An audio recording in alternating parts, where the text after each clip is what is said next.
어디선가 들어본 듯한 주제, 근거가 뭔가 싶은 주장, 출처를 알 수 없는 정보 많이 경험해 보셨죠? 확실한 근거 자료를 바탕으로 가장 최신 정보를 핵심만 전달합니다. 안녕하세요. 실버킹즈입니다. 지금 바로 시작합니다. 지난해 OECD에서 발표한 자료에 따르면 한국의 노인 빈곤율이 40.4%로 회원국 중 최고 수준을 기록했어요. 이는 일본의 3배, 독일의 5배에 달하는 충격적인 숫자입니다. 여러분, 오늘은 하루 평균 15,000원으로 생활해야 하는 우리 부모님 세대의 현실을 알아보고 그 해결책을 함께 고민해보는 시간을 가져보려고 합니다. 한국의 노인 빈곤 문제는 단순한 통계 이상의 인간적 비극으로 다가옵니다. 지난달 대전 동구에서 79세 김영자 씨가 폐지 수거 중 쓰러져 3주간 입원한 사례는 뉴스를 넘어 우리 모두의 가슴을 아프게 했습니다. 김 씨는 월 25만 원의 기초연금과 폐지 판매 수입 15만 원으로 고혈압 약값을 겨우 마련하고 있었죠.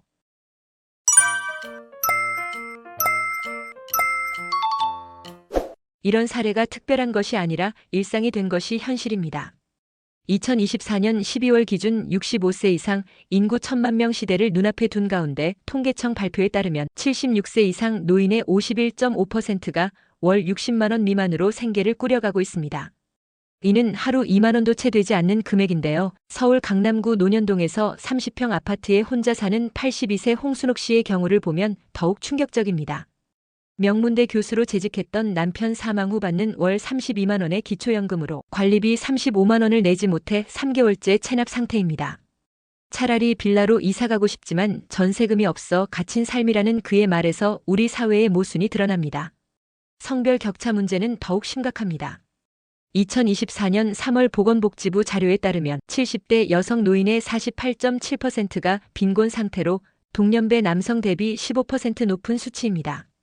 부산 사하구에 사는 75세 이옥순 씨는 40년간 가정주부로 살다 남편 사망 후 월 21만 원의 유족연금으로 생활합니다.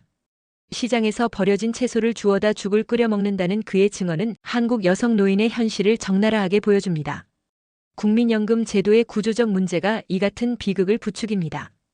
2024년 현재 65세 이상 노인 중 34%는 연금을 전혀 받지 못하는데 특히 1960년대생 베이비붐 세대가 본격적으로 노인층에 진입하면서 문제가 악화되고 있습니다.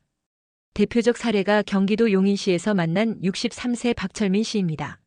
45세의 조기 퇴직 후 10년간 택시 운전을 하다 건강 악화로 은퇴, 현재 월 45만 원의 국민연금으로 아들의 학자금 대출을 갚고 있습니다.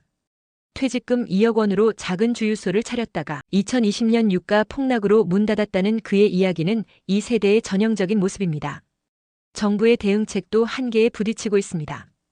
2024년 5조 원이 투입된 노인 일자리 사업 참여자 75만 명 중 60%가 시간당 9,860원 미만의 임금을 받고 있습니다. 대전 유성구에서 공원 청소 일을 하는 71세 김정혜 씨는 하루 4시간 일에 월 35만 원 받는데 3개월마다 계약 갱신 스트레스가 더 크다고 토로합니다.